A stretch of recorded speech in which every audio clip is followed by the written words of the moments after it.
మెత్తగుంటే ఒకడు మురిసి మురిసిపోతాడు. ఎత్తు కాదు కురుస కాదు మీకో సత్యం చెబుతాను. అందిన ద్రాక్ష తీపి మీకు మీ మగ బుద్ధి వంకర బుద్ధి. అంటావా మావా అంటావా మావా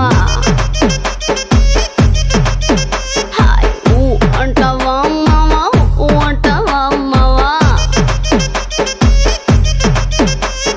బొద్దు బొద్దుకుంటే ఒకడు ముద్దుగున్నావంటాడు. సన్నం గుంటే ఒకడు సరదా పడిపోతుంటాడు. బొద్దు కాదు సన్నం కాదు వంపు సంపు కాదండి. ఒంటిగా సిక్కామంటే చాలు మీ మగ బుద్ధి వంకర బుద్ధి. అంటావా మావా అంటావా మావా.